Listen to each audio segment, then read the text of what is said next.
Bob told me. When I Well, saw I him, know, I kept on looking up just to see if maybe he walked in and saw the door shut.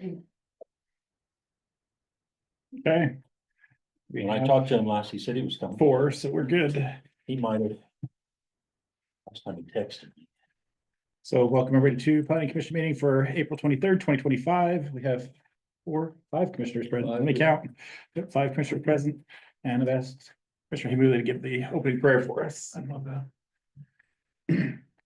Kind Father in heaven, we're grateful for this opportunity we have to attend planning commission for Payson City. We're grateful for this great city that we live in and the chance to be able to make a difference. We're grateful for this chance we had previously to celebrate Blair Warner and his service on the planning commission. We pray that might bless him and his extended family. We're grateful for the chance to review those items that we will this evening and ask thy spirit might be with us.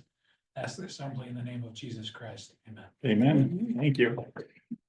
All right, the next is item 3.1. This is approval of the minutes from our previous meeting, April 9th. Anybody have any comments or notes on that? Looked good to me. Make a motion to approve the minutes then. Motion to approve. You have a second? Second. Second, Mr. Adams, all in favor by yes? Yes. Yes. And any opposed? Okay. Next is public forum. You don't have anything to- You're on public. do we have anybody online that wants to address us about something that's not on the agenda? Nobody online? Nobody online. Okay, we will move on. Next is the new business. So this meeting in April, we have the opportunity to select a planning commission chair and vice chair. Mr. Chairman, I'd like to make a nomination for chair. Kurt Beecher. I will second your motion.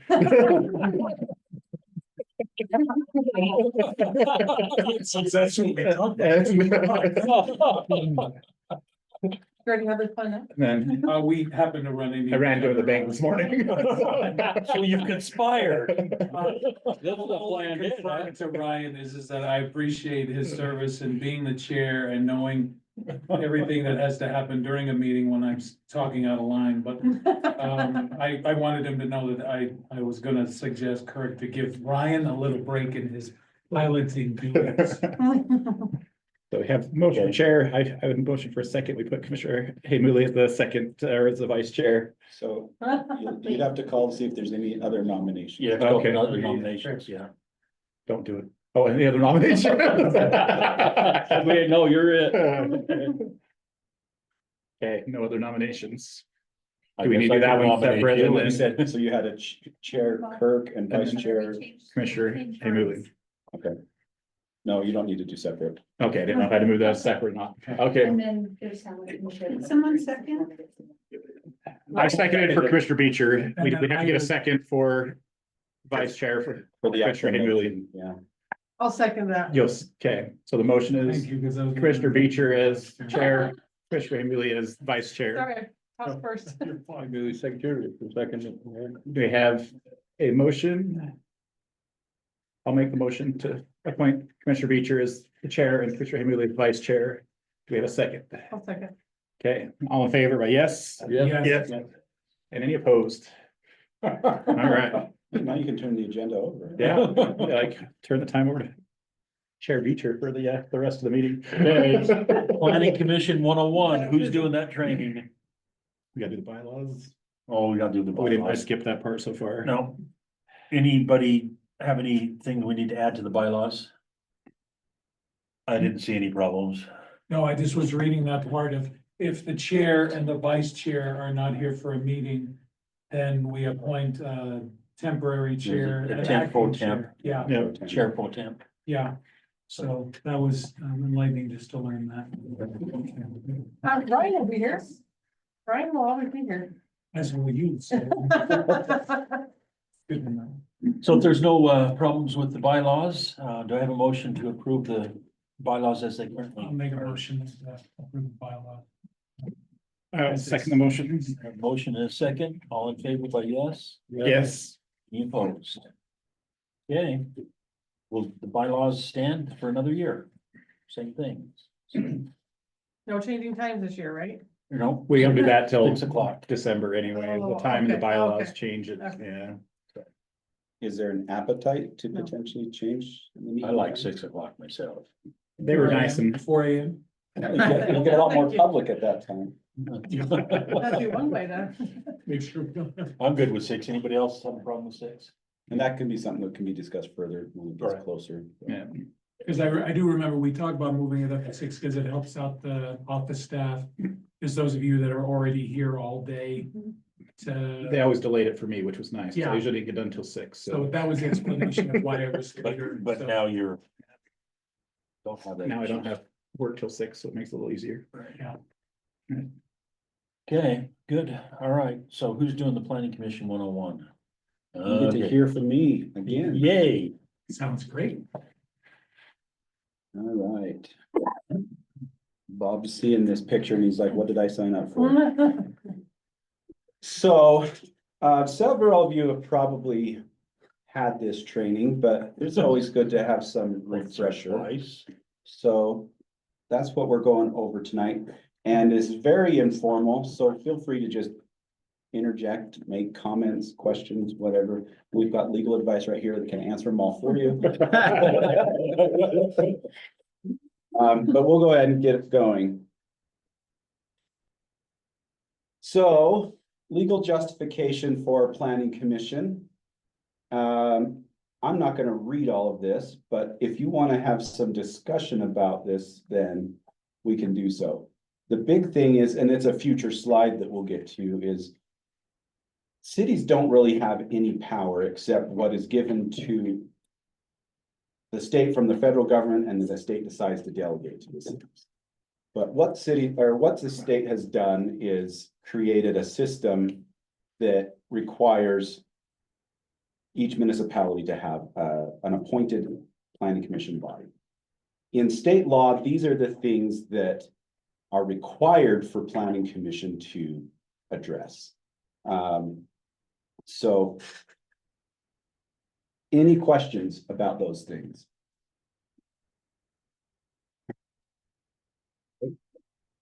Now we'll go into more detail on what actually happens in Payson too. Does anybody know what LUDMA is? And use Oh, look at that. development and management. So the reason why they call it LUDMA is it was a huge change in state code probably 20+ years ago, and it really consolidated all of these discombobulated codes into a land use code that the state is requiring all municipalities and counties to participate and follow. And it gives us the mandates that we were talking about earlier as far as what council can do, what planning commissions can do, and what appeal authorities can do. And it's modified every Every year. spring Yeah. by legislators that. And we are not gonna bore you with that. That's the next training, because there is Is that your significant. training? No, there's a lot. We're going We- in May for the changes for all the civil stuff. And I'm going to the APA conference and I'm gonna steal their slides and bring those back. Bring it back and use all Yes. that. But anyway, there is some significant changes this year, and so we'll have to have things that are addressed in our codes, and so you'll be seeing some of those come forward as we can get them prepared.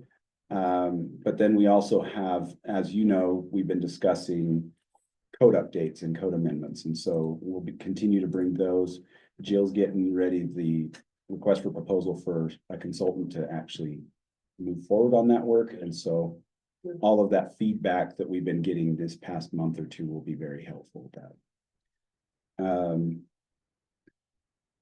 So LUDMA, without going into a huge amount of detail here, it really lays down kind of the rules of land use law. The interesting thing that they've done recently is they've tried to create it to be more, for lack of a better word, user-friendly. It's not, but at least it's supposed to be, its language is supposed to tell us that our language needs to be understandable by the lay person, that they can read it and understand what's there, and it's not all of this jargon that's difficult to read and follow. But these are some of the things that are laid out as basic themes in Ludlow. Any questions about those?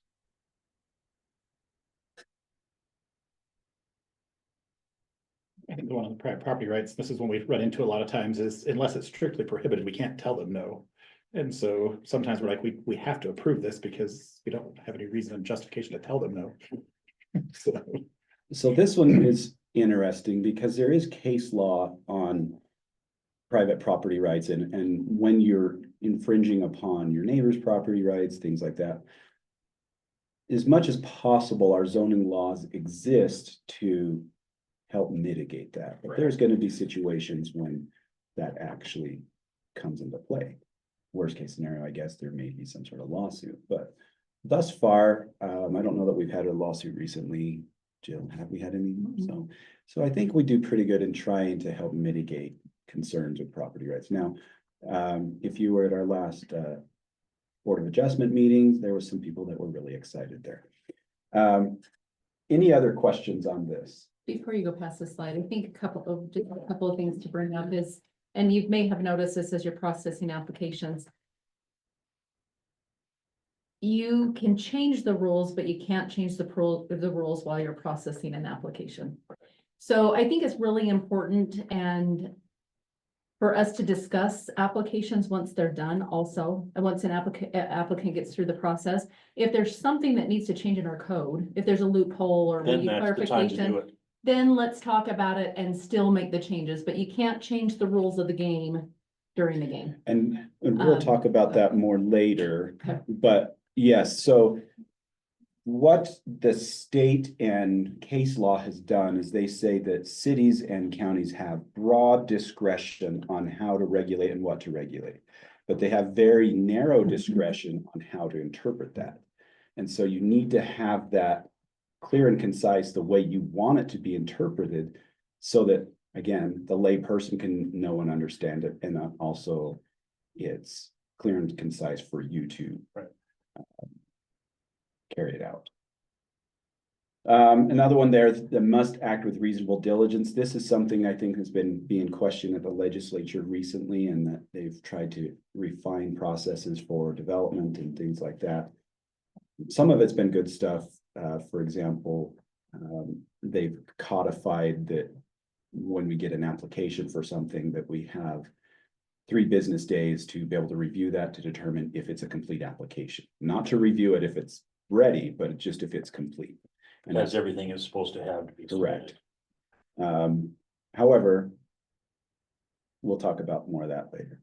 And then the reasonable period is something that developers are always questioning, so. I think it's been codified with the most recent changes to be at least fair, so. Okay, continuing on. We talked about this briefly earlier, but there's always a bigger fish, right? So for our purposes, the Constitution of the United States, federal Supreme Court and appellate courts, federal statutes, federal administrative rules, those are all on top.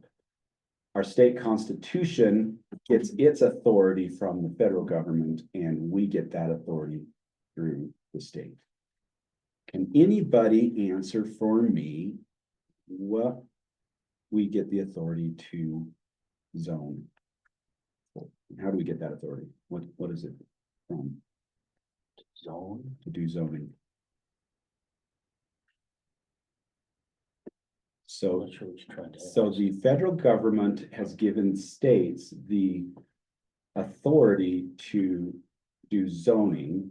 And the zoning has been given to local jurisdictions to do that. What has enabled states to do zoning? Any idea? Of these. No, none The of 10th these. Amendment? It's the 14th Amendment, and it has to do with the police power. And the police power is not a police officer, but it's the general health, safety, and welfare of a community.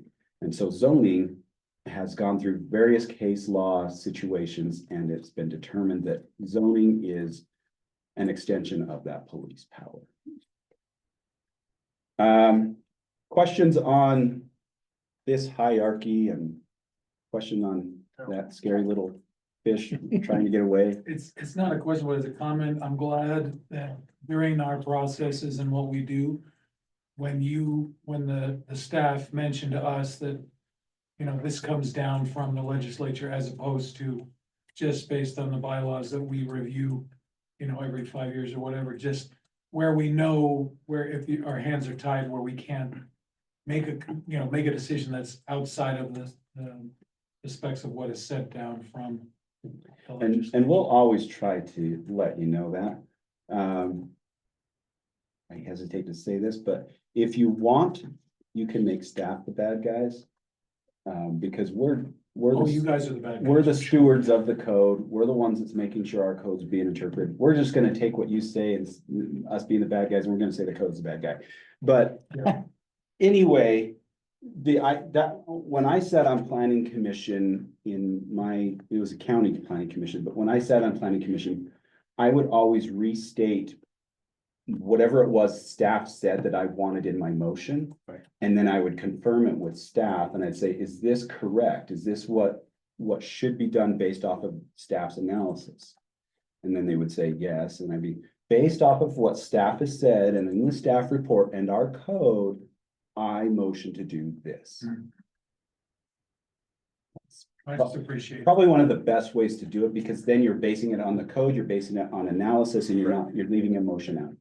So, any other questions?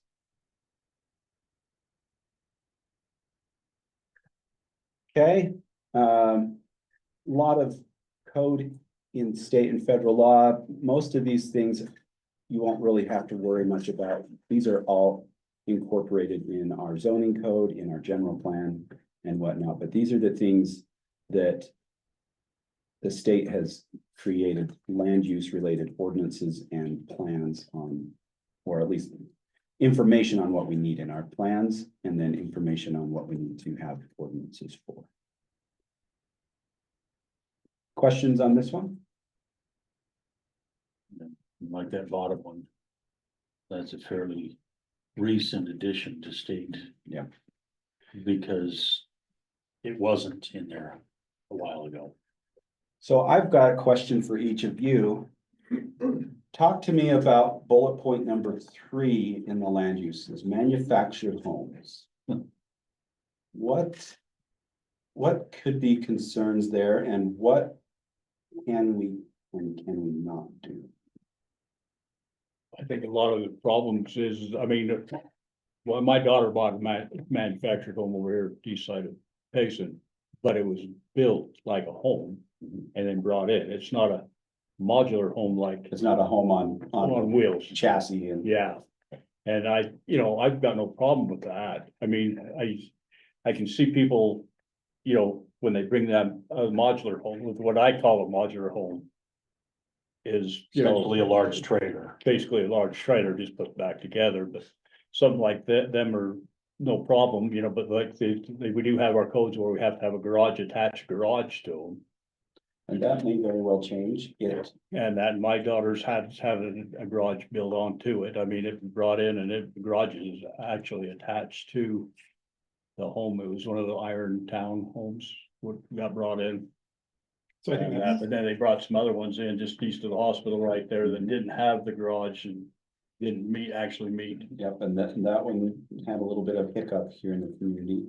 So, did you have something? I was gonna say, I think that's the thing is we get manufactured homes and trailer park and tie them together and they're not the same thing. A manufactured home is not a trailer home. So, but people a lot of times say, oh, that's the same exact thing, and A lot of people So- think of it as Yeah. that way. I guess that's the best way is, how do we determine which is a manufactured home or a modular home? I mean, that's kind of what how do So, you declare that? state law has actually clarified that for us in all their wisdom.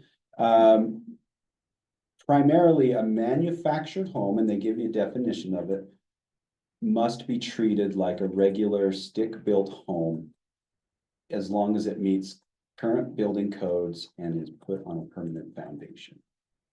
If that means meeting current business or building codes, it's going to have to meet all of the insulation ratings, it's gonna have to meet Wind wind loads. loads, snow loads, all things those like that. things. But yes, so that it does basically state that out, that You can't treat them any differently.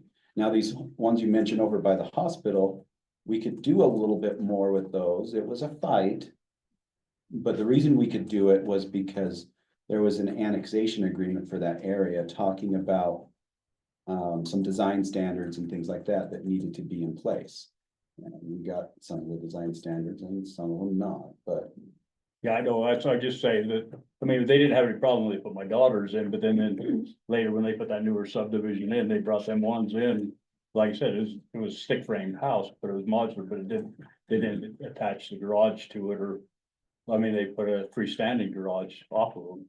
But I guess that, is it our building code in there, or is it just a HOA thing in there? What was the deal on that? I'm just trying to find out what. so those ones that are over just south of the hospital were. It was more or less residents complaining that they didn't want that in their neighborhood. And they had some basis because by them bringing it to our attention, we found the annexation agreement that we referred to. A plan that the city had done several years prior, and that plan talked about needing to meet some design standards. And so that was the leg they had to stand on, but also that was the means in which we could at least cause them to do a few more things that normally we couldn't require because of this protected status that manufactured homes are treated the same as a regular stick-built home. So. Other questions? Talk to me a little bit about religious land uses. We have a religious land use that will be going into our industrial zone very soon. What are your thoughts on that? Protected class is what it boils down to. In our industrial, where is this? Quality steel carports. You've ever been there? That big blue building Yeah. that's out here on West Utah Avenue. Yeah. It was built a couple of years ago, just north of Utah Avenue. There's a Out by large the- industrial building. Yeah. So Utah, Blue. I might, It's just north, so the access from it is off of Utah Avenue and then it's So if you're probably. going to Olson's greenhouse. Yeah, you're the other going side that of the way, track it's Oh, there. Is that Greenhouse? that oh, the blue big one building? where Yep. the metal building. Yep. Yeah. So they want to put a church in there? So they want to build a new building next to it to expand his business. Okay. And so it's gonna be a ginormous warehouse and he wants to attach a church on the end. And it's protected, Protected class. protected use. We really couldn't do anything about it. So anyway, it may not be the greatest of locations, but that's where he wanted to put it. And this was in response to the Main Street in Salt Lake where they did the plaza, Temple Square.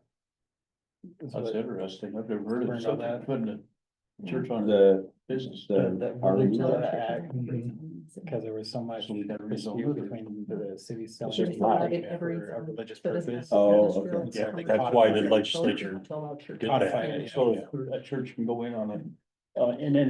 but RL Leupa, however you say, is federal Leupa. legislation. It was my Lee that did Yes. everything because of Main Street in Salt Lake, the temple. Yeah, when you was telling me, that big blue building, I was trying to think for, that, when Yeah. when you told me the metal.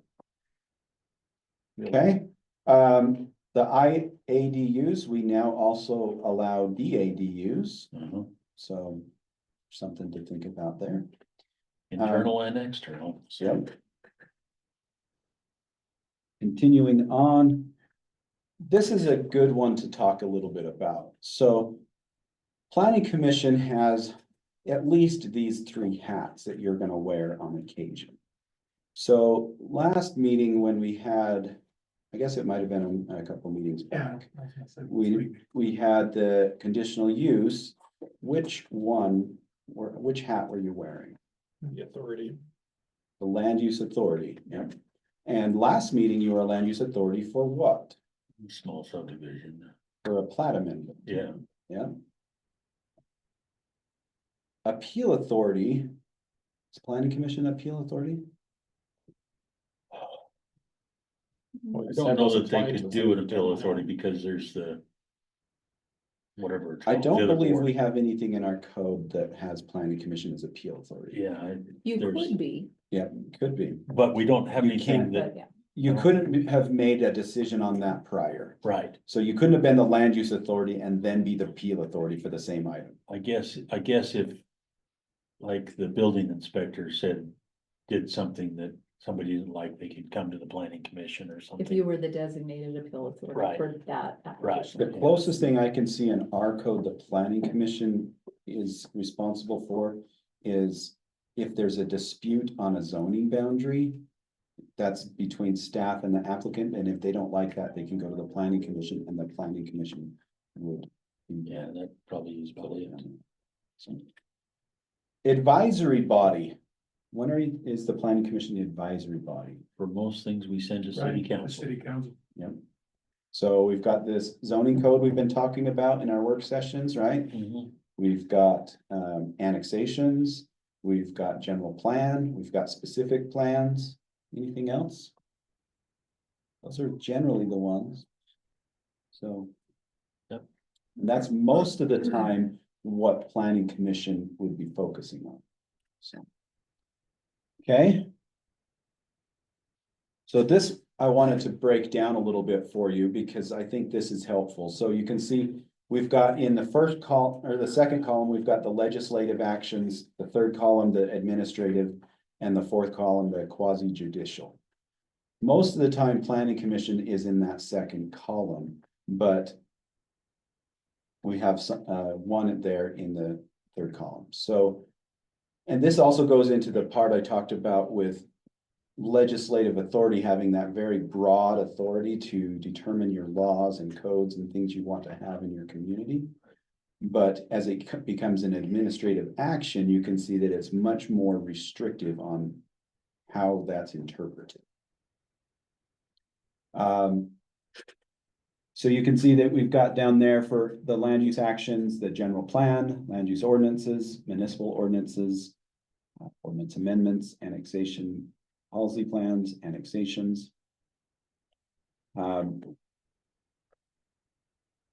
The next column over, that is no longer correct with the subdivision approval. Why is that? Because the legislature took it away, Correct. And why is that, do you think? because most of the legislature is developers. Yeah, I'd say, That might be the underlying answer, that's the answer you asked the question. but ultimately, Or unfiltered. the biggest thing is, it really doesn't make a lot of sense to go in a public meeting and have the planning commission make a decision on something. And then send it to the city council and do the exact same thing. Exactly, when the code is laid out, they have to meet the requirements of the code. Right. If they do, they get approval, so why should they jump through those hoops? Right. Okay, But what Kirk said is actually still right. And I'm not gonna comment on that. This meeting's being recorded. I would add to streamline the process. Sure. Yes, Yeah. just to shorten the time, that reasonable timely manner thing. Right. Back from the beginning, Mhm. that is a good point. Okay, any questions on these processes? No.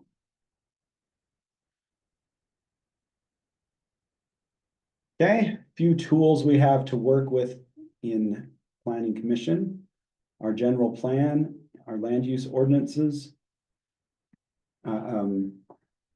Question on those. Can we have a land use ordinance without a general plan?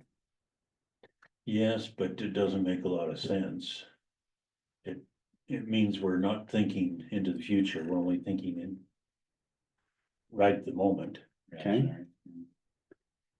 So I would counter that by saying, yes, you could, but it may not be legally defensible.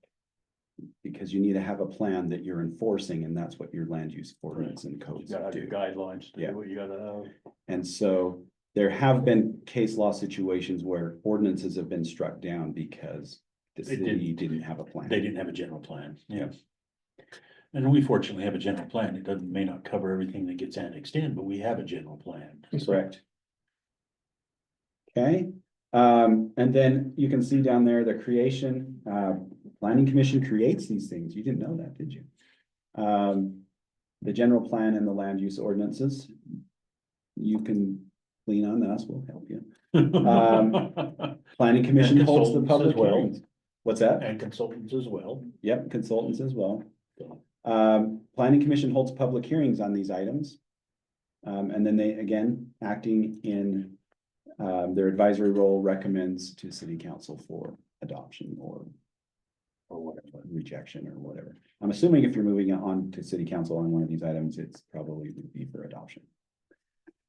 The interesting thing about all this is that number 2 at the bottom, that city council approves, modifies, or denies. And I find that modifies is interesting, but I guess just being the processes that we have, that gives them that authority that, I guess maybe that's part of As that. the legislative body, they probably have that authority to modify just because they're the legislative body. Correct. But the interesting thing is, there doesn't necessarily have to be another hearing if they modified it. No, And so there could be a significant change modified at the council level. And if you're not there, maybe you never heard of. So anyway, just things to think about. Okay, continuing on. What does our crowd look like in the planning commission meetings? Great until it gets. Like If the you one talk on the about left Spring there. Lake. We have one public. We have a That's public true. hearing. She's representing the entire community. That's right. She's got a pretty loud voice right now because she's the only one putting input in. You have a big duty here. So I wanted to ask a question about this, and I'm glad we have a public person here. Because most of the time, people come to planning commission, city council, when they hear about something and they have a problem with it. Yeah, the whiners come. What's the problem with that? You don't get both sides, Okay, is one thing. A lot of times they're the minority, they're not. They may be the loudest, but they're the minority, like Yeah. you said. okay. So what was your question? What's the problem with them coming to those meetings and voicing their opinion? Very far downstream, don't do much. Exactly. Yeah. The biggest influence is when these processes are happening. Now, the public doesn't necessarily know that all the time, and it's not really something that's gonna be of interest to them until it affects them. But really, this is why we have a planning commission, is so that you can represent the public and have your public voice be a part of these codes and these plans that we have, representing the public that Right. what is reasonable. That's the idea behind it, is because we can't have the entire city in here helping to make a code. One, they won't all be here. Two, it would be chaos. But we can have representation of a variety of people from the community to give that input. Right. So the public doesn't understand that there's very little that usually can be done in the actual public meetings and hearings. Yeah, because a lot of times when we get to this point, we're following rules and we're following code. We're not changing anything, we're just following code. Well, what was a nice demonstration of having, the public come and ask a question was last meeting. In general session, somebody came and asked a question and members of the staff said, oh, let's step outside and let's talk about your concerns, because we can actually deal with it, as opposed to just coming in and yelling and stuff or complaining, right? You guys actually took them, Mr. Jill did, and said, hey, we can fix that. And that's, to me, the transparency part of trying to just say, we do have a public forum. Nobody comes to it unless there's something that somebody on Facebook told them to come for it. And when they do, it at least gives us a chance to be able to say, we don't have a hidden agenda. We're just trying to represent on the time that we're in planning commission on the things that we want to help mold and shape for Payson while we live here. And following what you just brought up, I think we also have an opportunity, like you said, it might be too late, in the process. But that's where we have a really good opportunity as planning commissioners and staff is then to educate. Right, to give them So some guidance. sometimes I think we just step back, we take the few minutes. And that's what you did with that couple that came in a couple meetings ago, is you listen to them. You try to address it, meet with staff, so then we can help them, because we couldn't help them during the meeting, but you did what you needed to do, was you needed to listen to them and let them address it. It was a public forum. It was their opportunity to come to the meeting. But I think always, use your training and your understanding. I know if somebody starts bringing it up, you will all help, but I think that's where it's really important to then take a moment to help educate the public on, or where they can get more information, or, well, there are rules and the applicant has met, the checklist, and so we don't have the ability to deny them of that moving forward, but use the opportunity to help educate, because then that person's gonna go talk to another person who may talk to another person, and that's what we really want, is to help educate the citizens. Well, and educating the planning commission too, right? Several months ago, we asked, hey, Jill, or Marty, can we get a list of, licenses that are, in the process, or what are things that are being built? And it was hilarious when somebody's like, what's going in over blah, blah, blah, and I'm all like, a Maverick, and he goes, oh, okay, and I mean, it's helpful to be able to be educated as much as we can on the things that you guys are learning, that you share with us, that are, you have the ability to say, Mo Bettis hasn't applied for a business license yet, right? So when everybody sees what's on the side of the thing and they go, is it coming or not? And everybody jumps on, oh, well, we should just bring a Texas Roadhouse in here. And I'm like, you know what? All you go to Spanish and stand online up there or whatever. Don't bring that here. And, that's why your information has been helpful to us, I'd say. to Well, I'd know. like to announce that Mobetta's has received their business license. They are free to start business. And the Haymoolies are very happy for that, because they've been Mobetta's in this community for like 25 years, so it's fine to see things that are coming in that we're watching and able to tell the public when it's official. So, thank you, Marty, and the staff for doing what you Well, can. and that is really good too, because one, the staff can't be everywhere, but two, sometimes the staff are the bad guys. And so it's nice to have, city council, planning commission members that are educated and know these things, and they can have those conversations in the grocery store or at church or whatever, and let people know some of these processes and how these things go and what's coming to town, things like that, so. I think one thing too is it's really, we talk about the negative, it's the not my backyard, or the one that I always get is that we get all these people that have engineering questions, traffic, water, and everything else, and I'm like, that's really not our issue to deal with as a planning commission. We're not dealing with water, we're not dealing with streets, it's like, that's all part of the engineering process they have to go through to get there, and so when people are bringing that to us as the reason why something shouldn't happen, we really have to kind of take it with a grain of salt and say, those are gonna be resolved, so that can't be the reason we're holding up this person's request for But at the zoning or same whatever. time, Yeah, you and I are thinking the same thing. Go ahead. at the same time, that might be an opportunity for us to take a step back. A good example of that is with the field house thing, right? Right, The reason we brought that to planning commission was because the applicant was pushing for it. And I didn't feel as if it was entirely ready to go to planning commission, but when the applicant asks and requests, we have to do it in a timely manner for them. Now, I think by planning commission remanding it back, there was two things that happened. One, the applicant realized it wasn't gonna be as simple as they thought, and they had to do some little more forethought. And two, it identified some issues that needed to be addressed. And so when we took it to city council for the removal out of the A5H designation, we had a lot more of those answers that we could tell them. Right. Now, they have yet to come back to planning commission, but with that, council told them with the removal of the A5H designation, they're gonna do this, they're gonna do this, they're gonna do this. And if they don't, then it's gonna revert back to the A5H and they're not gonna be permissible to do it. So we'll see what we'll see. So if you don't feel like you have the information you need, make a well-informed recommendation or decision if you're the land use authority. Don't feel like you have to move it forward. Make sure that you have the information that you need to make a good decision. Now, we don't want to delay an application without reasonable, conditions or direction to staff or to the applicant to get you the information. But make sure you have the information that your questions are answered before you're moving on. Sorry, I cut you off there. But we're talking about the Phil's house. Okay, we're going commercial. We talked about there's an existing home. Now, how do we address that?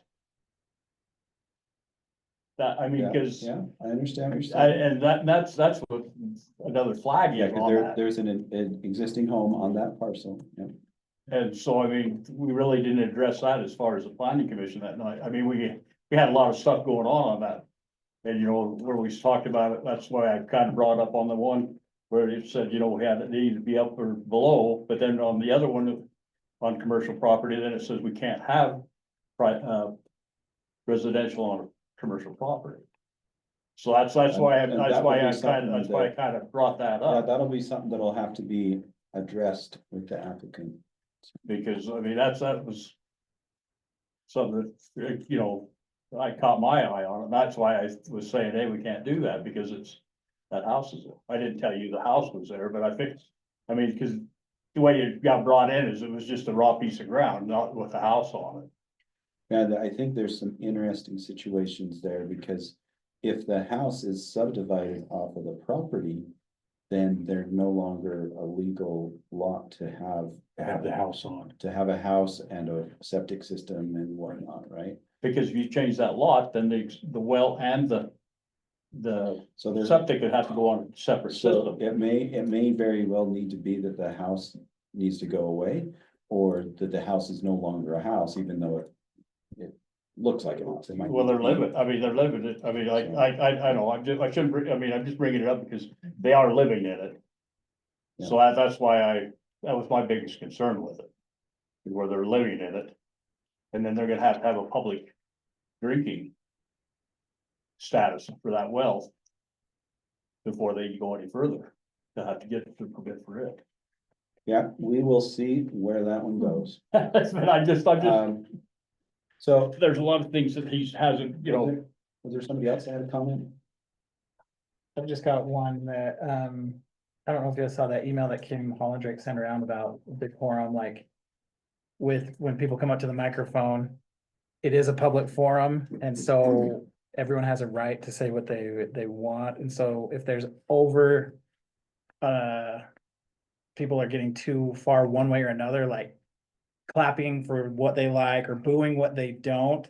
It's up to the chair to remind people decorum, because what they don't want is free speech to be chilled. Right. I can't voice my opinion because I'm in the minority. Everyone's cheering for this. I'm against it. And that's a hostile environment. It's a hostile environment, so it's chilling free speech. And so it's no longer a public forum anymore when it's, Right. and so Makes the sense. reminder was like, it basically up to the chairperson to remind, hey, we're not gonna have that, or, those kind of reactions. You say your piece and Let's leave it open for everybody to have a chance to speak. And everyone to feel comfortable that they Yeah. can voice their opinion. Right. It still could potentially be hard when everybody's getting up, voting and voicing against something.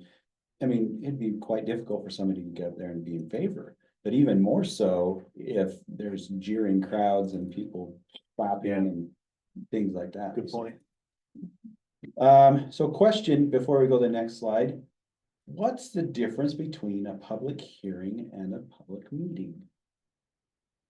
We actually have to hear from the public. A public meeting, we don't have to accept input from the public. Okay. We do a lot, but it's not required. Any other thoughts or comments on that? Both of them are open, both of them require notices. So that's not a problem. They're both. They're both. Like an open, I mean, they're an open meeting and you can't lock the public out of either one of them. So you So- have to be there. Is there a limit on how many times we are required to have a public hearing on a particular? At least one. Typically, it's once. Okay, because I remember having somebody come back after and we did stipulate, this isn't a public hearing, so we don't have to hear anything. That's correct. State law, I believe, typically only identifies one time. Now, if we were to do a major change, I guess you could say, let's do another public hearing if it changed from a super Walmart to a housing development, it might need to be another public that's, hearing. that's a change of use, right? It should be Yeah. reconsidered as a new project. But even like at the Spring Lake thing, the second meeting was not required to be No, a public hearing. We didn't have to take input from people on the second time around when we talked about the development in Spring Lake, but. Right. It was a public meeting, just not a public hearing. We still let them come and speak, but it So- was not required. And we'll talk a little bit about that, so let me continue. So public meeting versus public hearing, both must adhere to Open Public Meetings Act, like Kirk said. Both must be noticed. Public meetings are open to the public, the agenda must be posted 24 hours prior. And it must meet the meeting decorum standards, right? Public hearings are held within a public meeting. Right. So it's a portion of it, it's not the full thing.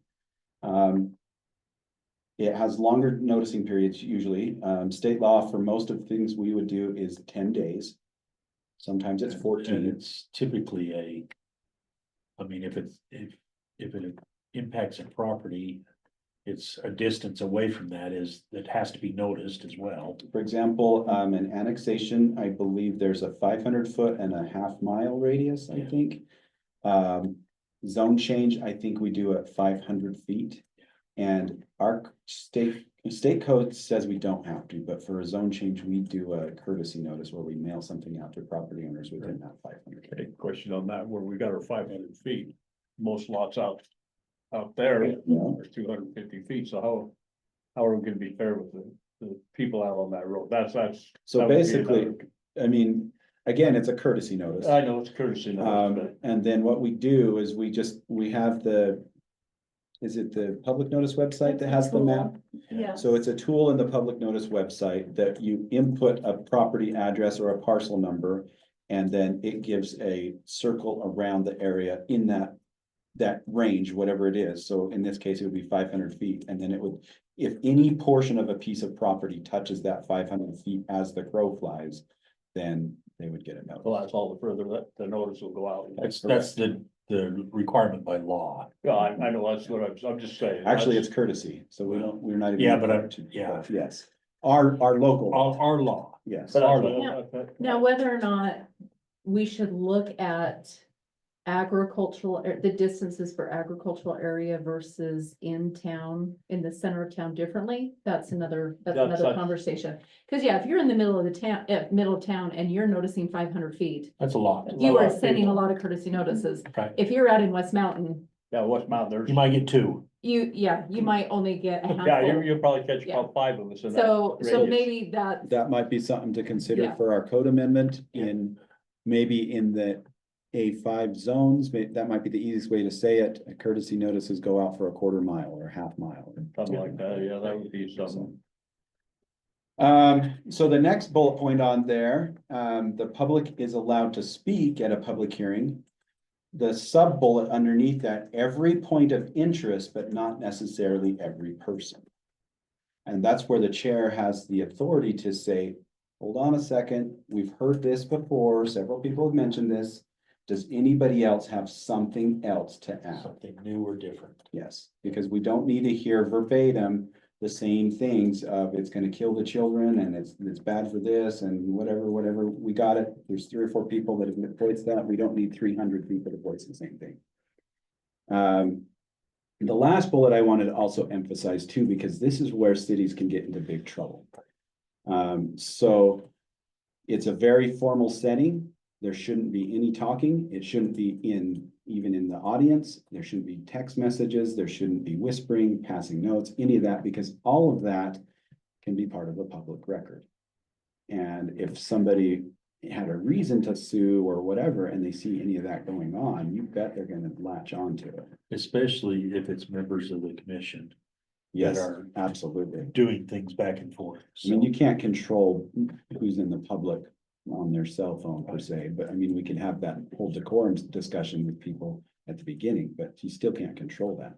But yes, those that would be making the decisions, there shouldn't be any of that. any going on. discussion needs to be open and And available for everyone to see and hear. correct. So I wouldn't like lean over and whisper something to Camry or to Bob or somebody. It's, everything is just turn my mic on and just make it as a Correct, comment during the meeting. correct. And then even after you close the public hearing and you're making a decision or whatever on that, you would still follow similar decorum. Right. You don't want to pass notes on how you're gonna vote on this, you know, whatever. So, yes, because that, Have a little private discussion and say, okay, you vote this way, you vote that, no, you can't do any of that stuff. and that also goes back to why we can't have a quorum get together outside of a public meeting. Right. Because in theory, they could be making decisions and that's an illegal meeting. Okay. Anything you want to add to that, Brandon, with all of your vast expertise in law? Just be careful talking about city stuff on private, your phone, email, stuff like that, because people can be jerks and want to grandma stuff that has nothing to do with it. Right. And so if you keep it separate, you're pretty good ground. That's why, yeah, don't mix city. and Everybody has a Payson email address, right? Don't they? Yeah, we're working on both. But you're getting one, Bob's Yes. getting one, okay. But that's a reason why you have a city email. Right. So we can communicate on, And you're protected too, so your private life is not gonna be a part of Yeah. public So- eye. Because if Can they I- subpoena your phone for that one email, they're gonna dump your whole phone, and I don't Yeah. want you to have to explain other stuff. The email that came across for ethics training, Mhm.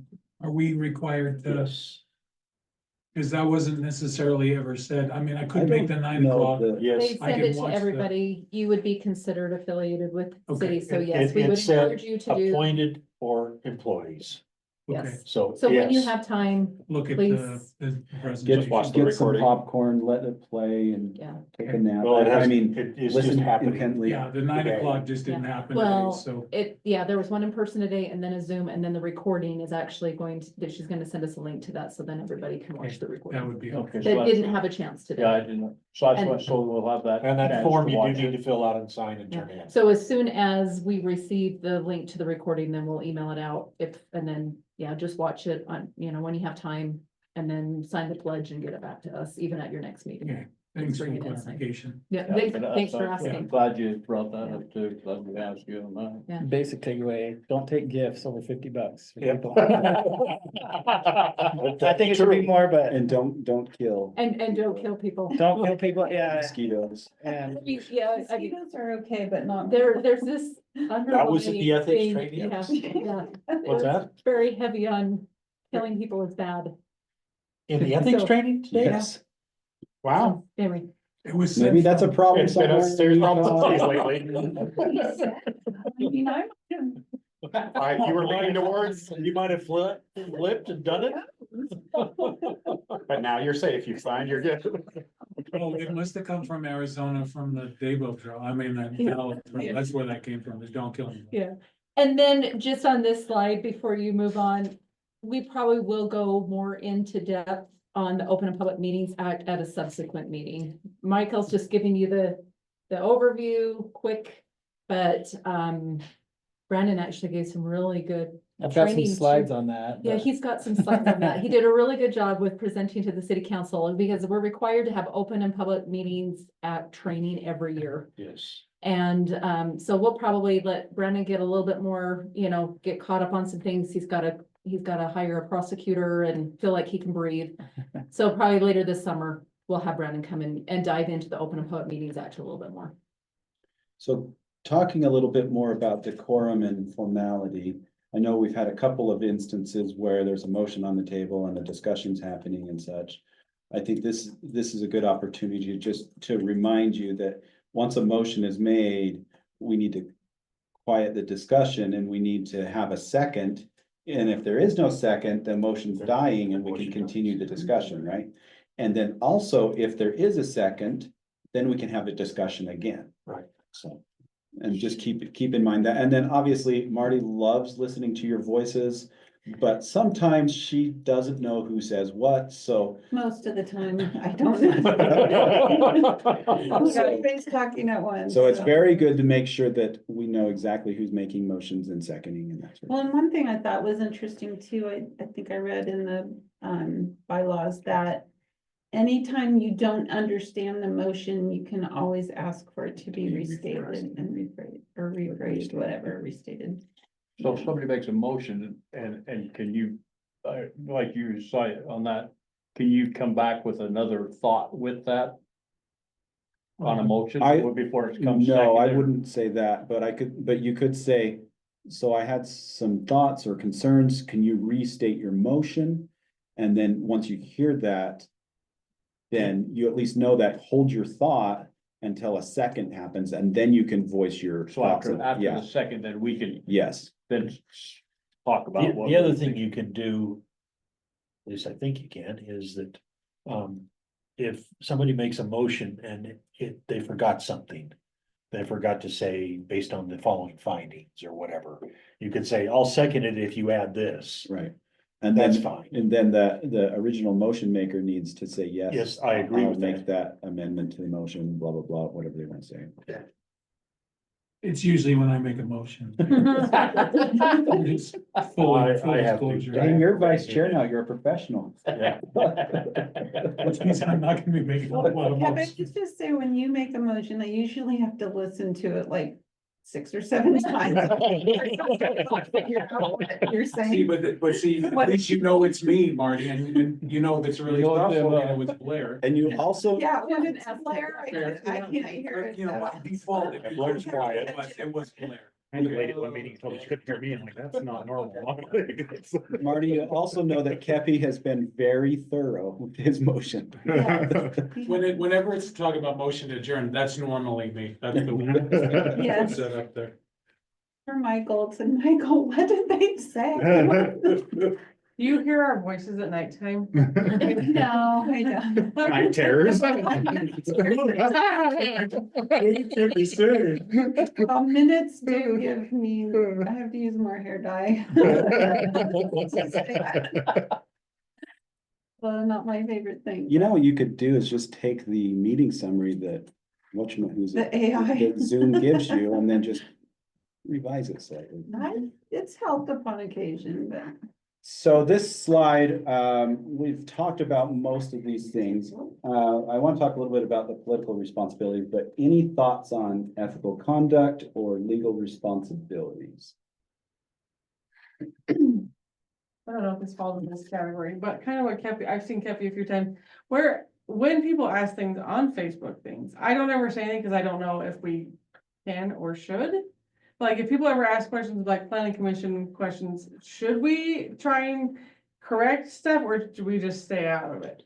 I like Kevin's approach where he's like, come join us, Yes, come yes, listen. yeah, right. That's what I'm saying. Because Like, you don't wanna- Those are okay, but don't ever get into a argument.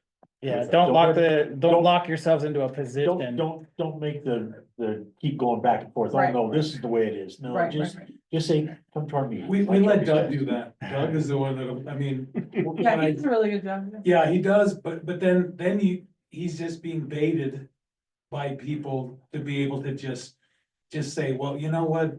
Maybe we need to have someone run against you, Representative Welton the next time. And I'm all like, it sounds good on Facebook, but you ain't gonna be the one that's really gonna follow through in all the things that Doug does. The only thing that I would add to that is if something's flat out untrue, I wouldn't have hesitation to call it out, but then I would say, go to the city offices and get more information from the city. And if they argue with you back, Because just, Facebook is just not a say, forum. no, this is the way it is. There was, I can't remember the exact instance, but there was a little while ago, there's like, planning commission had a secret meeting about blah, blah, blah, blah. I'm like, I really wanted to be like, there was no secret. It was emailed out.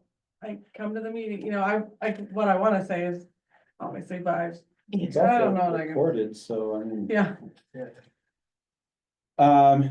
So political responsibilities, you can see there that they're assumed, there's nothing quoted in state code, but obviously, appointed officials such as a planning commission represent the public good. That's the whole logic behind having a planning commission. striking that balance between the private property rights and the good of the community. It's a process in which you as citizens of the community can have an active role in our planning process. Ensuring that planning is done reasonably in a legal fashion. And that's where coming back to that Facebook thing, Mhm. if something's flat out wrong, there's no reason why you can't call it out, but don't create an argument. Right. So, because that's just gonna That give feeds Brandon a their- fun time when somebody Don't sues. feed and the fire. He has to look through all of this Facebook garbage and so. I've used that Facebook page in trials because people will make admissions to stuff and They say all sorts of stupid things. they don't do, they really do, and it's Yeah. been helpful to prove some cases. Like, get them up on this, do you have a Facebook account? Yes. Do you remember the Payson Facebook group? Yes. Did you post this? And then they see it. That wasn't Yes. me. No, that was my daughter. I was, yeah. Somebody looks So- like me. Question here, because I always tell people, people are like, oh, well, you need to do what the people want. That's like, people will tell you that. And I'm like, well, I don't have constituents. I'm not an elected official. Right. My job is the public good and it's for the best of the city. But when somebody comes to you and it's almost like oh, well, you're supposed to be doing what the people want. We're talking to you, therefore we're the people. I'm like, So I've got two statements to that, not necessarily answers, but number one, despite what most people in America think, we are not a democracy. That's right. We are a republic. That's correct. We appoint our officials to make our decisions for us. Second, as long as we're following our codes, state law, and the federal laws, that is the process that we need to follow. Not what the public says, what those processes say, because the city and the officials are elected and appointed individuals from those people that went out to vote to represent them. That doesn't mean that it's going to be what they want either, because we have this thing called that police power that the city has been able to use to have zoning and other ordinances and things to have regulated growth and development. And then at the very bottom here, this due process, this is a thing that's protected both federal, state, and local, that everybody has a right to due process. And what that means is they have a right to, they have an entitled right to approval if they follow the process, and we have the right and the requirement to make sure that that process is followed. So to answer your question, you may represent the public, but most of what you have to do when you represent the public is to represent their interests, especially when we're creating new ordinances and plans and documents, because you want to make sure that the public voice is heard in those creation processes. that's usually the thing we hear when we vote for something people don't like is, oh, well, they're just gonna do what they want anyway, because they don't care what the people want. And so it's like, oh, they don't But care that's- what the people. But that's also the double-edged sword, because if they were the ones sitting in the shoes of the other person, then they're gonna be hating on the public, saying, why are you against me for doing this great and noble thing I want to do, right? So we have to protect both the property rights of the applicant as well as those that it may affect. And sometimes that strikes a chord. And that's why we have our codes and our laws. And worst case scenarios, we have our appeal processes and court, right? So. Okay, continuing on. We talked about this a little bit. Any questions or further thoughts on this? Okay. This is key here, Ryan, providing that broad-based representation. While we understand that we're focusing on the issue here in this meeting, and I think you've done a very good job at chair at doing this, that we represent the whole community and we represent Payson and what Payson has determined is best for the community. And so that would be the biggest key to take back to those individuals, that yes, we want to do what the public wants, but we have to represent all of the public. And everyone has property rights involved. Any further questions on this one? Okay.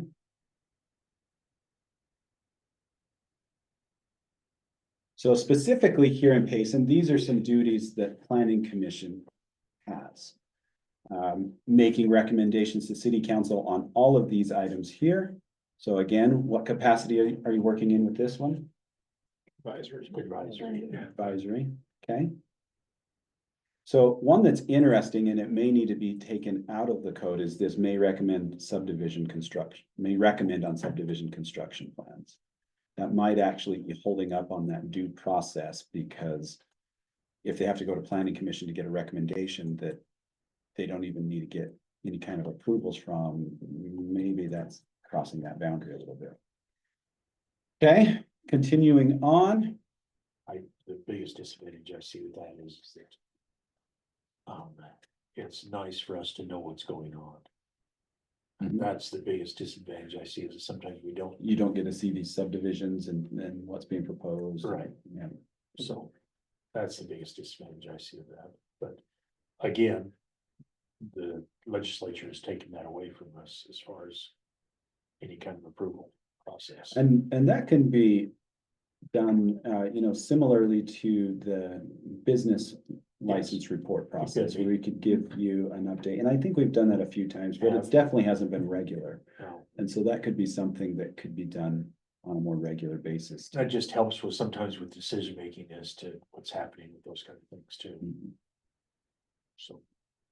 We could still make a request to consult on the subdivision, or, figure out what the city council, how they would lean on a decision on that and consult with. Only if there's a decision to be made. Because subdivisions now are an administrative staff process. And so the only way that could be done is if they needed a zone change, or maybe they're getting annexed into the city and they want to do a certain type of development, things like that. And we actually like those situations, because those are situations where the city can ask for a little more than the bare minimum, because the applicant's asking for something, we can ask for something. And back to that one, that's why I try to attend DRC, just so that I know the other things that are going on that I'm not ever gonna see. Yep. So, Okay, so these are public hearing items here: general plans, zone changes, annexation policy plans and amendments, and may hold a public hearing. I don't know, Jill, that we've ever had one in recent history for a commercial or industrial development, a public hearing, but that is still in our code. And then there's public hearings on overlays, which again handles the same way as the zone change process. We've had several of those in the recent past. And code amendments, which is changes to the zoning code. Oh, for their commission, but they were asking for a conditional use permit. Yep. Correct. Okay, so here's some specific duties. We can see here by planning commission approves lot widths and frontages in the central commercial zone. Found that kind of interesting. And may replace the city council as a legislative authority for any requirements in this zone. Again, I don't know how much this is legal, but. Brandon needs to look at that.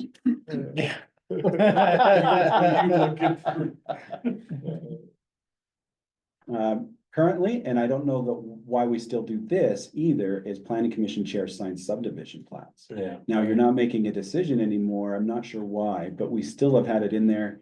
We've kind of left that in the city recorder's hands to figure out. She hasn't figured it out yet, but maybe that's not a thing that's needed anymore, but. But it's not uncommon. It's not, and it's not a problem. I mean, again, it's a way that the chair, Ryan, has been coming in. He can look at these briefly, and he knows what's going on there. He can share it with people if they ask. So not a big deal.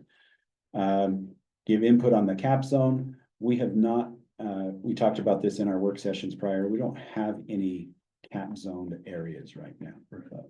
But this could come up as we consider this zone, and especially. What is a cap zone? Yeah. I can't remember what it stands It's for. an acronym for a zone that we have. I can't remember what it stands for, but I figured think, it was, that's why. culture, It's- arts and it's- Cultural parks. and parks. Yes. Commercial arts and parks or something like Yeah. that. So this may be, especially with this zone code update, this might be something that you see some. This is Some a revision, so. Whatever we've got. We got norths and. Review steep slopes for roads and vehicular routes. I don't know why planning commission would ever do this, because I Why would rather wouldn't that have just an be engineer. Why wouldn't just engineering do that? I mean, I'm an engineer, but that's not, But you're not a civil engineer that does roads, right? oh, no, I actually Oh, am. well, there you go. I actually am, but why would we do that in the planning commission? Part of the reason why I put this in here is it's a reminder for us to consider some things we might. Modifications, okay? So we should ask Blair White. No, it's probably pre-Blair even. Oh, So, John Count. So, but that's. Just hasn't been useful caught to see. since. yeah. Yeah. Well, we're gonna catch it now. Okay, the That written last one, findings. the findings is a good one to remember for all of us, is that when we do something, we ought to state why we're doing it, not just that we're doing it. Reference the code, reference General plan, statistical data, reference staff reports, whatever it is. That's what the findings are. Yeah. So is that, why are we doing what we're doing? Correct. Okay, let's continue. Here's one that we talked about earlier, give final interpretation of zoning map boundaries. That would be a Well, that's kind of review an, authority. kind of an appeal, kind of not, because they're usually probably come into staff and asked about it. I mean, by the way, our language in our code reads is the final interpretation would be planning commission. Yeah, and we've done that a couple times over the years. But we do have some No. guidelines on how that's typically interpreted. And so that would be helpful to planning commission if they ever need to do that. Prepare with staff transportation master plan. May review subdivision concept plans and may review subdivision construction plans. Again, these things might just need to go away. The only value I see in both of these is a couple years ago, we had a really large subdivision development be proposed. It was a Payson view, and they had like 300 and some housing units. Now, it was approved for concept approval, meaning that they take it back to the drawing board, but in concept, this city was okay with the overall. But they're gonna have to bring it back in phases and do it piece by piece and whatnot. So I could see in really large things like that, it would be useful to get some feedback. But other than that, I don't know how we would continue to use those duties. I like looking at construction plans, but I'm probably the only one, so. Oh, Bob, Yeah, Bob and I do, but we're probably the only ones that want to do construction plans. Well, it's kind of exciting to see, you know, Well, we know what we're looking at. the vacant land and then like, oh, this is what they're gonna do? Right, no, okay. May require clustering of development in PRDs. We haven't done very many PRDs. Does anybody know what that stands for? Residential development. I think it's actually supposed to be PRD. Yeah. Planned Planned residential development. Yeah. We do a lot of these usually with some sort of an annexation agreement, Right. but not necessarily as a development tool with property that's already in the city.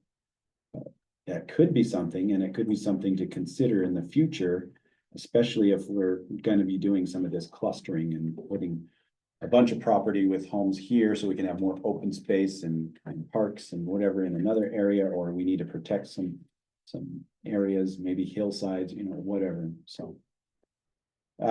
We already talked about these two, land use authority for subdivision plat amendments that do not involve a vacation, alteration of a street or right of way or easement. So we've done that even in the past month. And then land use authority for conditional uses. Question on conditional uses, can they be denied? It's a conditional, so yes. Yes. If you can't be mitigated. There, that's the answer right there. Because a lot of people think, well, it's conditional use, so you can just turn it down. No, that's not the case. It's, No, but you have it to, must be allowed if they can meet the reasonable condition. right, Okay, and we don't want to talk about any of this stuff, because especially since that is a year old, but we will have all of the most recent legislative updates in a future meeting. there's actually quite a bunch for land use this year, isn't there? Water. Yeah. Water and land There was use. a lot of stuff. There was with business licensing, there was with moderate income housing, there was with accessory dwelling units. There's quite a bit. The district's attorney today went through just a few of the 45 water ones today in our board meeting, so, yeah. Can I just say that when you have like 800 pieces of legislation that have to be dealt with in 45 days, it doesn't put a whole lot of faith in the fact that it's getting reviewed very well before it gets pushed through. Well, they I do- think we've they actually do- had that conversation. They do look at it Yes, but prior to the session, but even then, for No open to expect a discussion. legislator, I a think a senator, lot or of anybody reliance to is review on 800 pieces of staffers and legislation things like that. in time to deal with it properly in 45 days, I think they need a limit and say, okay, we can deal with this many items. well, they And do a good job at every year they it. keep saying, oh, well, this year we passed 540 bills. And last year we only did 520. Isn't that great? No, that's Yeah. not great. Yeah. But yeah, this year was like 800 and something. I was like, that's ridiculous that we're pushing that many pieces of legislation through in 45 days. Okay, that's all I have for you, but if you've got other training related questions or just have things you wanted to talk about, questions for staff, we're here for I'm it. just clarifying, did the training that's hosted by one of the cities for all planning commissioners occur already? No, it It's usually happens in the fall. September. Okay. And September, November? they're actually, I don't think a city has volunteered yet to do that. So Last one I was in Springville. will actually reach out Okay, because I remember. to our 'cause I South think- County group and see I if think I was we, in Japan last year. Yeah, it was in It was in Springville. Springville, the library. We had actually one of our state legislators talk for a little while about Yep. proposals and things like that. I can't remember what else we've gone at. but- As long as it's not between the 21st and the 29th, I'd say we could host it, right? I don't want to make them have to do that We- again. That's we like- mean. We like to get everybody else. Okay, good. So let's take a roll attendance of who hasn't done it, so we can hint at So whose Santa- turn it is. So we did, Springfield did it last year, Santa Fe did it, we And did it then the before year- that. Okay, so we're so we okay. really for need like both. Spanish Fork, we need. Spanish Fork state- started Spanish off. Fork did it the first time, yeah. I'll be in Puerto Rico in September, so, Yeah. yeah. We We don't really, have that. we really need Utah County to volunteer. We can't just But- work around your travel plans, you're gone every I'm month just, somewhere. I try to plan out, I'm already planning next year. You know, if so- you've got a problem getting rid of disposable income, I know. It's gonna go to going to South Africa next year, so. It's so better we'll be before okay. kids get You it. just had ethics training today. Thank you for reminding me. In sums of $50 or less. $49. $49 is the limit. Each day. For what? $49 a day is all For that the- Michael can. No, per gift, per year. Oh, per- The code is vague too, it just says the occasional gift. Of of no more than $50. No $50. more than $50. So nothing like to the level of Clarence So what Thomas. do we Supreme. It's occasionally, yeah. Yeah, how close do we come to that, Marty, with you? Because I think we need to definitely gift you up to like $48. What's, somebody asked, Just, Marty, when's your birthday? any, Too late. what's being built by Walmart? okay, What's kid. being built by Walmart? Is that the hotel finally going in down there or? Yes, they're clearing and grubbing. They don't have a permit yet to dig like footings or anything like that, but But they're is the clearing and hotel there? grubbing. And I've seen that. Somebody asked me and I'm like, well, there was supposed to be a hotel, but I don't know if that's what it is. Speculation, but not going. Because I have an MO that so it's the hotel. doesn't have to Okay, go to which my one? kids. Okay, so Is it- is there any other actual commissioners that have something to report versus talking about gifts that we can't give? Are you asking for a motion to adjourn? That would be good if there's nothing else. So before that, I would just ask Bob, do you have any questions? I know this is a fire hose right now, but do you have any questions for the other planning commissioners or staff? Is there things that you feel like you really just need to get a handle on? Anything that you'd like to discuss further? We don't have to do it now, but if you do have questions, feel free to let us know. If there is something you want to ask now, feel free to.